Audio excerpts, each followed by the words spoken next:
Welcome to the Anxiety at Work podcast. I'm Chester Elton, and this is my co-author and dear friend, Adrian Gostick. We hope that the time you'll spend with us is going to help remove the stigma of anxiety and mental health in the workplace and your personal life. We invite experts from the world of work and life to give us ideas and, most importantly, tools to deal with anxiety in our world.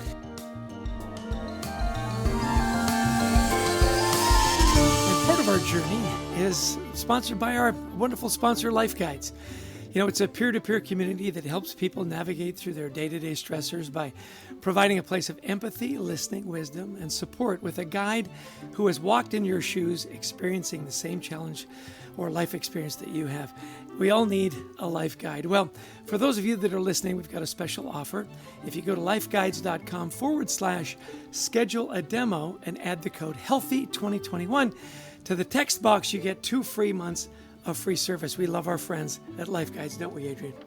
We sure do. And we also want to send out a big thanks to our new sponsor, Go Happy Hub, the most inclusive and timely way to communicate and engage directly with your frontline employees and candidates with 95% plus open rates. So with Go Happy Hub, you can send text messages directly from corporate and enable permissions for your frontline leaders to communicate with their team. They can send notes of gratitude, logistical updates, referral opportunities, LTOs, new hire introductions, learning content, celebrations, and more. It's easily get the right message to the right people with simple segmentation by location, job type, language, etc. And you get feedback from the field in a structured, digestible, and actionable way. That's Go Happy Hub. It's a great name, Go Happy. We all want to be happy, right? Hey, listen, we are excited to introduce to you our new friend, Daniel Harkavy. Daniel has been coaching business leaders to peak levels of success, performance, profitability, and their personal fulfillment for over 25 years. In 1996, he harnessed his passion for coaching teams and leaders and founded Building Champions, where he serves as CEO and executive coach.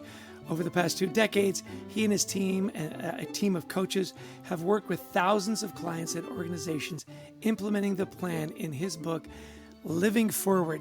We had him on our LinkedIn Live show. We've gotten to know him a little better.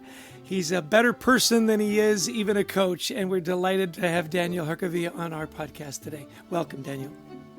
Thank you, Chester, for your kind words, and it's great to be with both of you. Well, Daniel, it's exciting to have you on the show. You, as Chester hinted at, you do a lot of amazing work with youth and others, and we'll get into that as we go forward.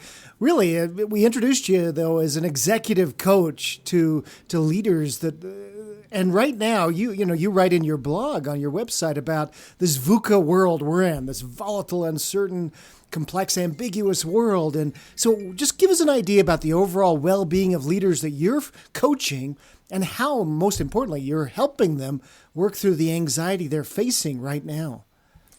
Well, it's a huge topic, and I can't believe as we're recording this, we're finishing the summer off of 2021, and here we are, we're still in this, I would say, from pandemic to endemic world, and leaders are trying to figure it out. Every leader is trying to figure out how to navigate their way forward. And depending upon what type of an industry you're in, leaders are experiencing immense headwinds, just the difficulties that this environment is bringing upon them. And then you have other leaders that have just immense tailwinds, and they're moving so fast. Their organizations have so much demand and lift, and they're finding challenges as well because they're struggling with capacity, they're struggling with supply chain, they're struggling with delivering quality. And in both of those realities, and I am seeing, on the left and on the right with regards to headwinds and tailwinds, I'm seeing that both of those have been immensely challenging for leaders and their teams as we've had to all figure out how to operate in really this COVID reality. So, bringing people back to work, keeping your team safe, changing policy on a local or, global level, so many different factors. It's taking its toll on leaders. So it's interesting, guys. This Friday, I will have between 10 and 12 CEOs with me of some pretty well-known firms, and I host the CEO Roundtable. And in preparation, I ask them questions. I want to know where they're at, where's their headspace, and what are they concerned about, and what do they want us to all talk about together in this safe environment. And as I looked through the survey responses, what I saw a ton of is fatigue, lessened emotional ties, culture, managing my own psychology, difficulty in connection of team. You're just seeing that. So it's an interesting time to be a leader, and I think there's some definite strategies that leaders can take. And I think some of those strategies are strategies that everybody can take in order to just feel better and to then engage better so that you get better results in relationships at home and at work. So we still have the ability to create a positive tomorrow. Excellent. Yeah, in your book, Living Forward, I mean, obviously it's for the whole life. It's not just your work life, it's your personal life. And, when we were talking on a different show, you talked about some breathing exercises. I mean, some simple things to kind of calm yourself down. And I know you have a lot of personal rituals that you go through to make sure that you're centered and your headspace is healthy. Would you share a couple of those with us, particularly the breathing exercise?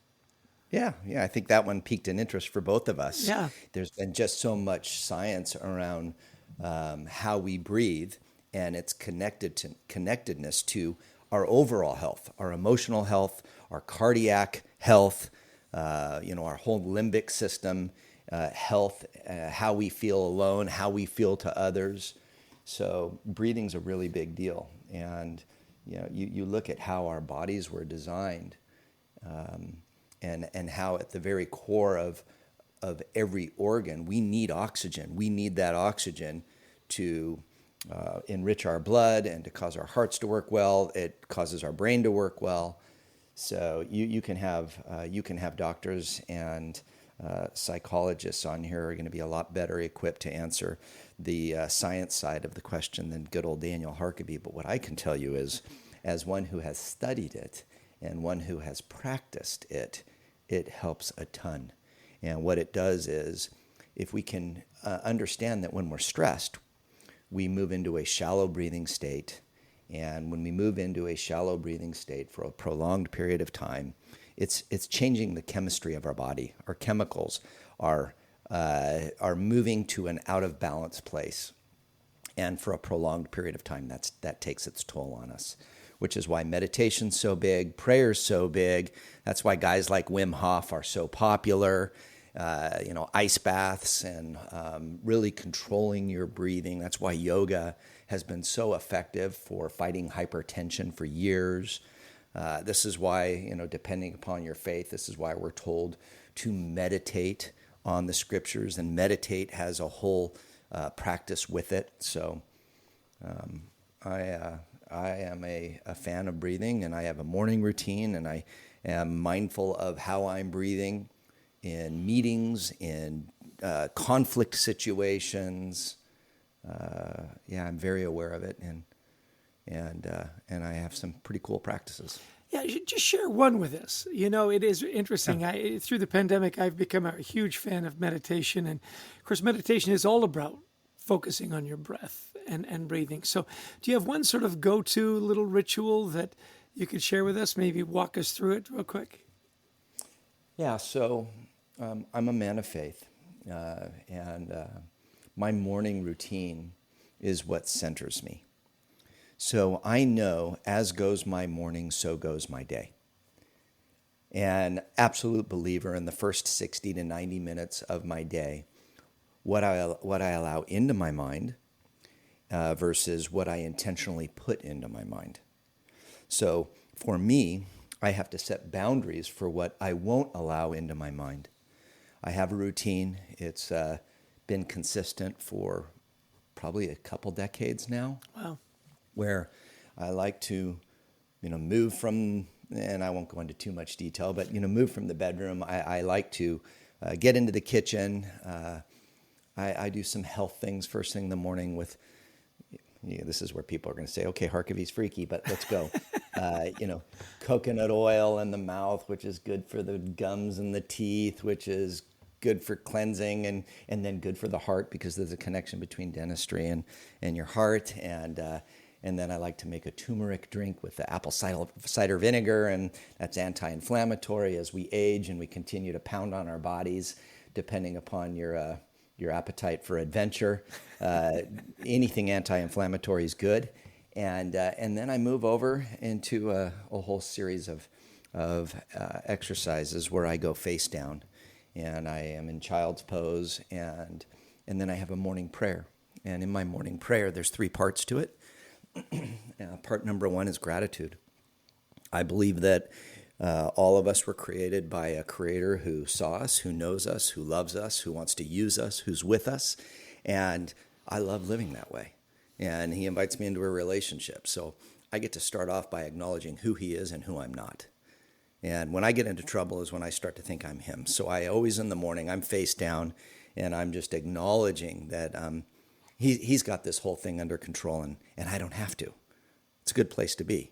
The second part that I move into is a specific prayer where I just ask for help. I want him to help me to be who I want to be so that I can do what I want to do or that he wants me to do, and help me to see people like he sees them, love people like he loves them, serve them in ways that bring him fame and glory. And I continue on, help me to strive to please an audience of one, flip switches up on the hearts of everybody I meet. And then I pray for people. And I am surrounded by people who need prayer, regardless of their faith. I just want to, if I can intercede, and, faith is having a confidence in things not seen and yet hoped for. And I hope and believe that if I pray for people, it can affect a better outcome. So I'm praying for everybody that I can be praying for. Well, sorry, go ahead, Daniel. Yeah, go ahead. Well, I was just saying that's terrific. And by the way, next time pray for us, please. Because we need it. Yeah. That's great. We do too, and I do, man. I'll tell you. Yeah. So the meditation part kicks in a little later, and there's a Hebrew scripture, Psalm 23, and I like to pray and meditate, slowing my breathing down and focusing through the entire Psalm, the 23rd Psalm. And I do that slowly, and I center on that.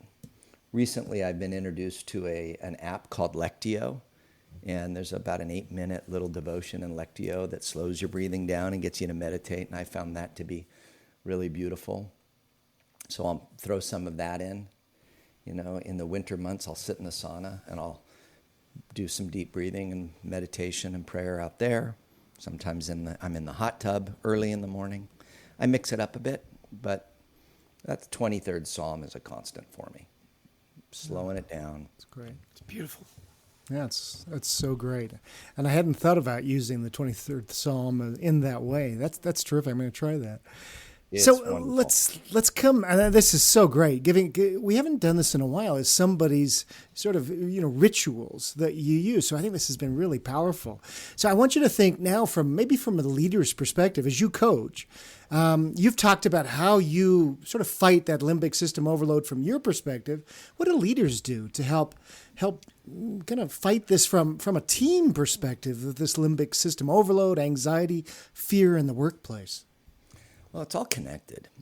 I myself am a CEO. I've got 35, maybe 38 teammates, and all day long we're working with about 500 leaders.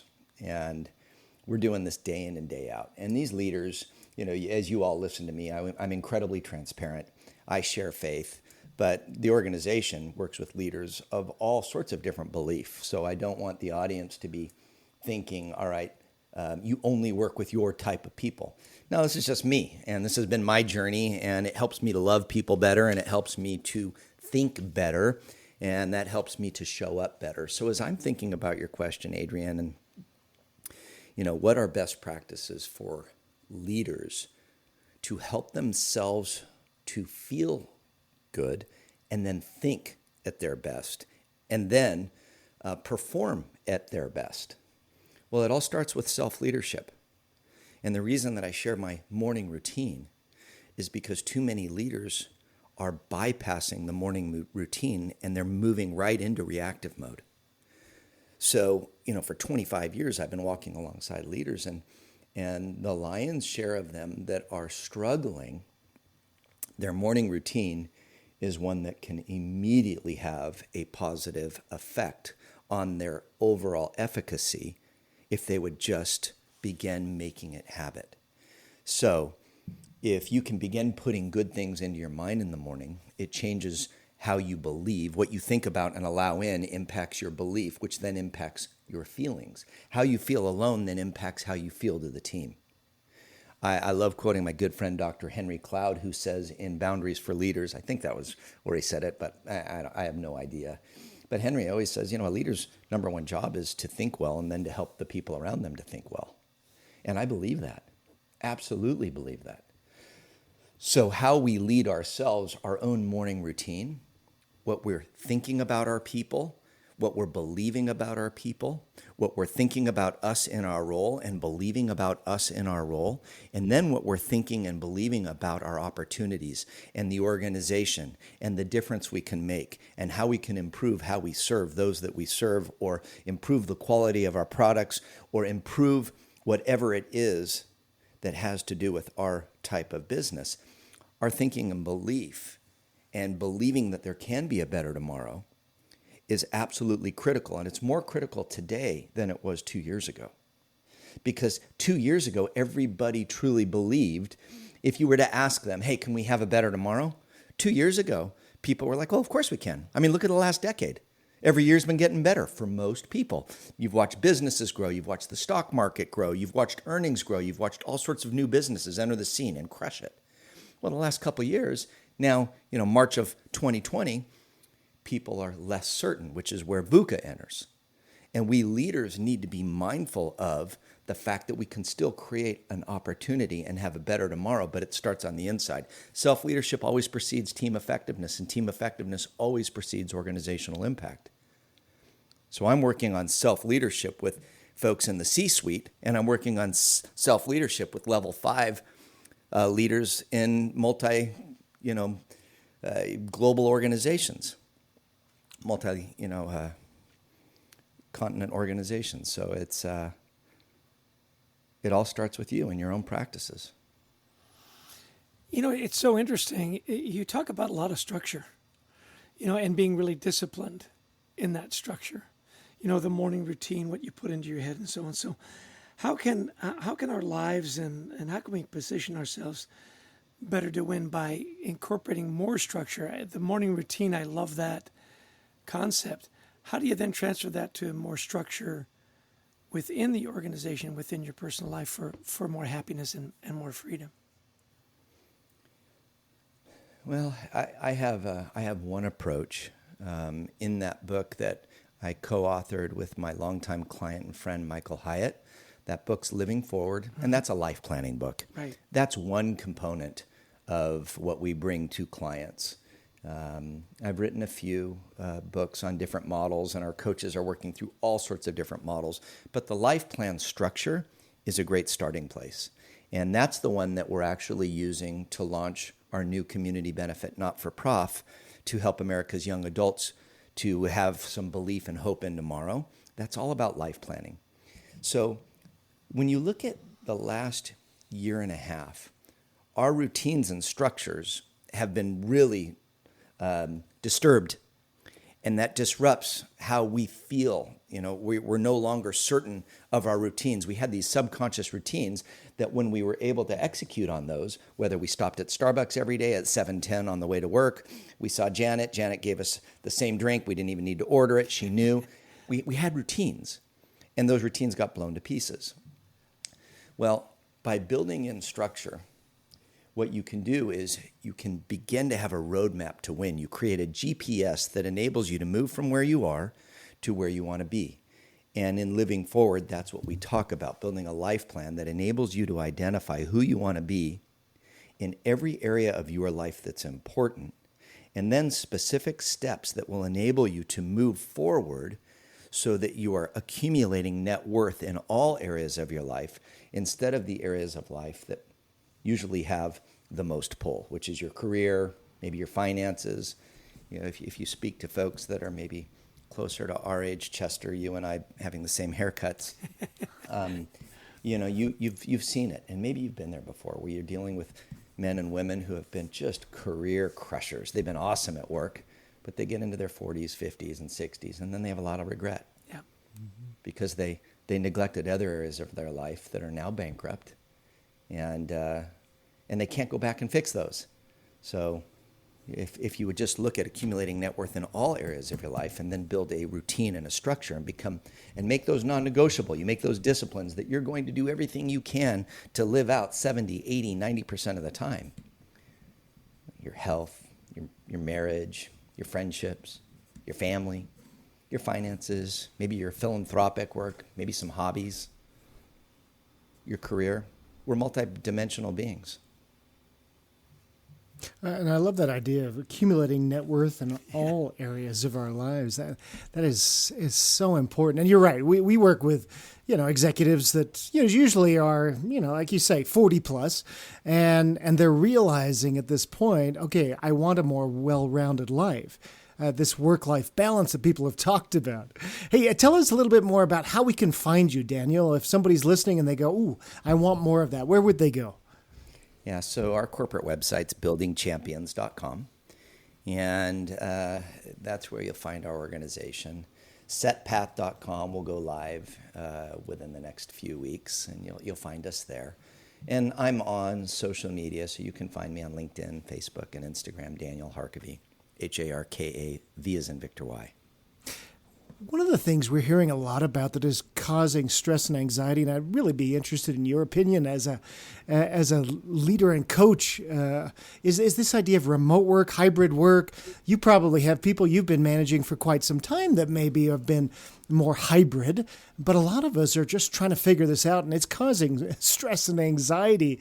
How are you helping your leaders work through these issues and really build that team feel like your CEOs were looking for in the roundtable? Yeah, so I don't think there's anything that replaces breaking bread. I think we were designed to be in community, and I just got back from my first international trip. I was in Iceland 3 weeks ago with an executive team. It was the first international team retreat that I did since March of 2020, when I got flown out of Germany the night the borders were closing. And there's just something so critical for us to come together. And leaders have a new challenge, and that is because there's a certain percentage of our workforce that really likes working at home. And for the businesses that were able to afford their teammates that luxury and continue to keep the doors open, getting people to come back is going to be a challenge. And you're seeing a real shortage of talent right now. Adrian and Chester, you guys know it. I mean, we could I don't have this figured out. Like, all three of us could be chiming in on this topic, and maybe your listeners would appreciate that. What I am saying is that leaders need to be focused on vision. We need to be engaging people, whether they're in several states, whether they're chiming in on Zoom from their Sprinter van because they happen to get one and that's the way they're living now, or whether they're back in the office. We need to be reminding our people of where we're headed and the work that we need to be doing and why it matters. And by the way, it's impossible to get a Sprinter van right now. Just letting you know. Yeah, somebody's trying to find one, huh? Yeah. I will tell you the truth, Adrian. I was looking at them last night. So and their maker, Daimler, is probably my largest client. So you let me know. That's great. We're gonna hook us up. All right. Yeah, they're beautiful. So I think what we're going to have to do as leaders is we're really going to need to look at how do we have just enough connection for our people to thrive. You still need to be together to collaborate. You still need to be together to idea share. And I think that there is just something about being together that is so critical for culture. Oh, I said culture. Now I'll shut up and I'll let you guys chime in because I mean, this is good. Yeah. But come on. If we could do this live and have this conversation and, all right, let's go grab a cup of coffee, there would be 19 opportunities that we would come up with if we did that. But today we're not going to, because this thing's going to end and then we're going to jump into another Zoom type meeting. So we've got to figure out how to be coming back together enough. And still, let's learn. Maybe we don't need as much brick and mortar, and we don't need to be forcing people 40 hours every single day to drive through rush hour and go to work. We have to figure that out. For the businesses that have the luxury of doing it. Hospitals, they don't have that luxury. Manufacturing plants, they don't have that luxury. Retail, Hospitality, It is so interesting you talk about coming back to work. And I think the remote work, we've kind of forgotten being together. And as I'm seeing people start to come together, you see this kind of, oh, yeah, this was great.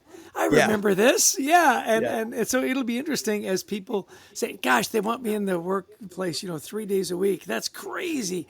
I think, it's going to be interesting as people start to come back to work that all of a sudden they'll say, oh, yeah, there was a kind of a magic in just being able to grab a coffee and, explore around a table, different ideas.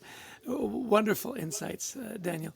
Hey, listen, my next question was going to be all about, the life plan and all that. And you've answered that question so brilliantly. As we start to wrap up, is there anything that has been going through your brain that you'd like to share with us in your work, maybe with young people or CEOs that maybe we've missed before we call it a day?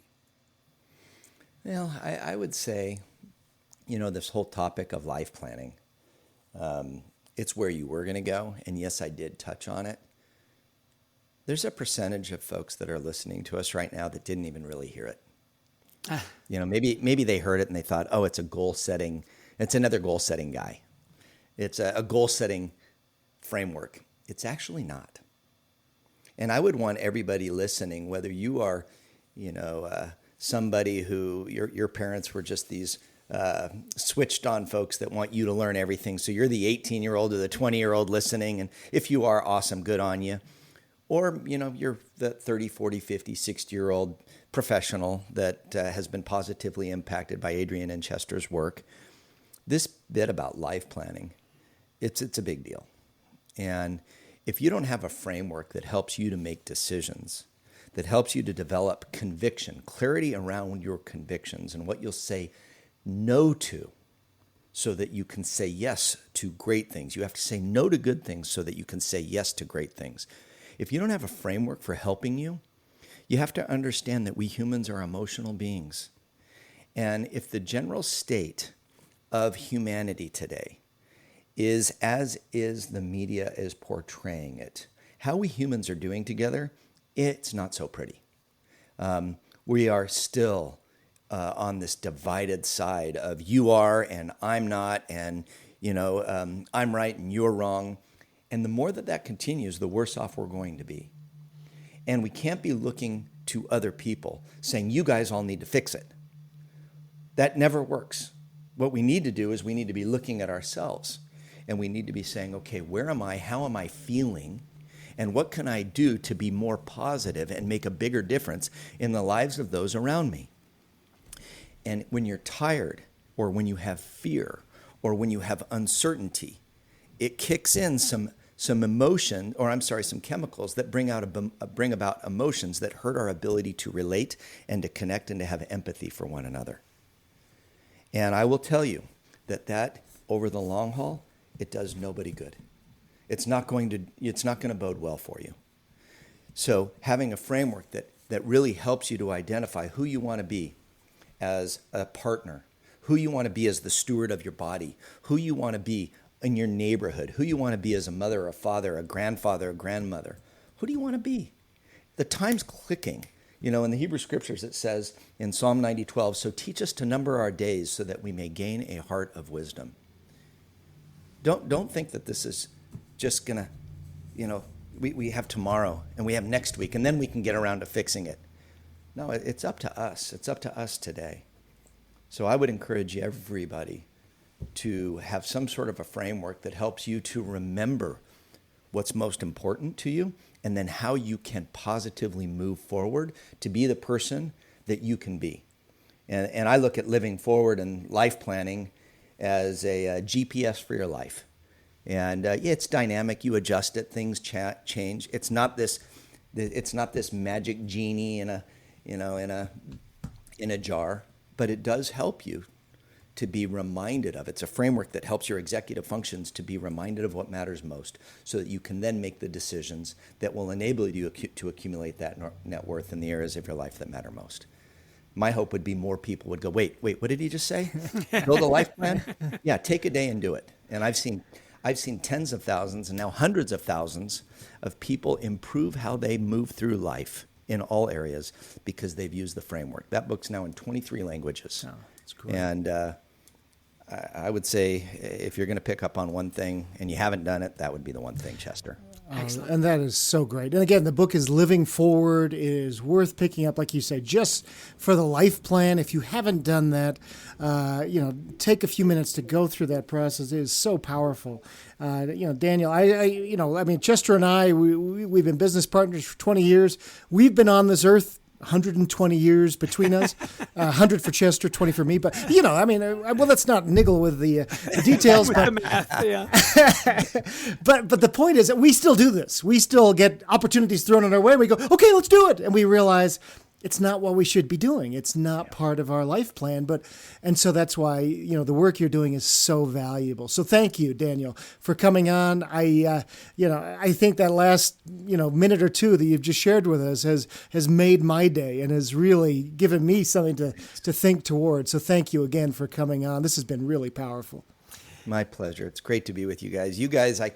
When I spoke with you, Chester, the last few conversations, and now Adrian, having you here as well, I know it's that 1 + 1 + 1 = 9. I know how you guys believe. I know how you think. I know you guys are inspired and motivated to make a positive difference, a lasting difference in the lives of everybody you can. And I just say thank you. Thanks for allowing me to be your guest. And if I can ever help, instead of doing the addition thing with you, but instead doing the multiplication thing, you let me know. Absolutely. Hey, listen, always inspiring to be with you, Daniel. Always. Thanks. We didn't even touch on the great work that you're doing with kids that come and live in your home and the difference you make in their lives. That's a whole nother discussion. I just want to let you know that we so appreciate just the spirit and the calm that you bring and the good that you're doing. And you've got our numbers. Call anytime if we can be of service. We'd love to be on the Harkavy team. Right on. Well, I'd love to have you on the team. So I will call you. I'm going to need help as we launch Set Path. Believe me. You know what? I please call me. I'd be delighted. Just in closing, Daniel has, kids and people that come live with him that need help. And growing up as a kid, my mom did that. Just a quick aside. I remember, coming to the breakfast table after, a good night's sleep and seeing strange people at the table. And I would say, I know that I live here, and it's clear that you now live here. So why don't you tell me who you are and why you're here? and that was not just on one occasion. So love the work you're doing and the difference you're making. Again, thanks so much for being our guest. Thanks, gentlemen. Great being with you. Well, just another great guest. You never know when we start talking with a guest where they'll take us. Because at the beginning, I really liked that he was giving us his routine. And at first I was wondering, is this really fit? But then it does, because this is what he's coaching leaders to do as well, is to take that first 90 minutes and make it very deliberate. Yeah, I like what he said about what you put into your brain and what you allow into your brain. So often, and we've heard this from so many people, right? So the last thing in the world you want to do is do the death scroll through the daily news. That will not cheer you up or put you in a positive frame of mind, right? What are you putting into your brain? For him, that meditation and prayers and breathing and a very disciplined routine that he says he mixes up a little bit, not a ton. And, as we went off air, I've adopted that 90 minutes. It really is interesting that it takes 90 minutes to get your breathing down, to get your mindset, to get your day in order. Really found that incredibly helpful. I think it was helpful, too, when he talked about his CEO group. What's he hearing? He's hearing fatigue, lower emotional ties because of the pandemic and the disconnect, personal connections and team overload. We've been hearing that a lot, haven't we? Yeah. What I noted, lessened feelings of team because, Yep. hey, we're remote or we're hybrid, or my own psychology that, the people who often get left out in this anxiety discussion that we're hopefully leading here is the leaders themselves. I was just doing a session in Ohio last week, and as we started, kind of wrapping up the workshop we were doing with these 150 leaders or so, 4 or 5 of them said, what was the best part of this is that I'm not alone. I have anxiety and I can actually talk about it now. And so that self-care is so important. And another thing, this is his whole life work, is this life plan structure, right? I thought that was fascinating. Yeah, the GPS. Where are you? More importantly, where do you want to go? And how do you get there? You and I both remarked on his investment plan, your net worth in all your bank accounts, not just your net worth financially. What's your net worth with your family, with your relationships, with your spirituality and your faith and so on. And I thought that was a great way to put it. What is your net worth in other areas that you invest in? Are you nurturing? Are you investing in relationships? And I just love this, kind of last thing as he kind of summed up for us, this life plan. If we really do take this, and you can grab, his book for, $15 or so, you can have the plan, or, even do it yourself. But the point is, it'll help you understand what you say yes to, but perhaps just as importantly, what you will say no to. We've got to be focused on our goals. Yeah, and we're learning that lesson ongoing, aren't we? About saying no to more things. We get that in our heads that we want to be so helpful to everybody, and everybody that asks us, we say yes, and then at the end of the day, we step back and say, so how did I move the ball forward on this one? Or was I just busy, or did I make a difference? Yeah. Well, listen, thank you so much for giving us your time for our podcast. We learned so much from the guests. We hope you learn a thing or two as well. We'd like to thank our wonderful producer, Brent Klein, who does such a great job in making us sound better than we really are, to Christy Lawrence, who helps us find these amazing guests that we get to interview and learn from. If you like the podcast, please share it. We'd also love you to join our online community, We Thrive Together, where we are creating a safe place to talk about anxiety and mental health at the workplace. We want to thank our sponsors. First off, Life Guides. It's a peer-to-peer community that helps people navigate through their day-to-day stressors. It provides amazing support from a guide who has walked in your shoes. And don't forget that we have a special. If you go to lifeguides.com/schedule a demo, and add the code HEALTHY2021 to the free text box, you get 2 months free of service. That's pretty amazing. Yeah, we love our Life Guide sponsor, and we also love our new sponsor, Go Happy Hub. Look, if you're looking for a really inclusive way to communicate with your employees and send them messages that matter, they've got a system for frontline employees with candidates with a 95% plus open rate. You can send text messages, enable corporate permissions. You can communicate with frontline leaders in a way that's really meaningful and important. You can send notes of gratitude, logistical updates, referral opportunities, LTOs, new hire introductions. You name it, they can do it. It's a wonderful system and a way to stay in touch with your frontline employees. It's Go Happy Hub. Visit them at gohappyhub.com. Well, Adrian, one more podcast in the book. Who knew that we would enjoy this as much as we do, right? I know. This is our gift, to the mental health community, because it's just something we just love doing. It's fun, and it teaches us so much as well. So we want to thank everybody for joining us today, and we wish you the best of mental health. You bet. Take care and be happy.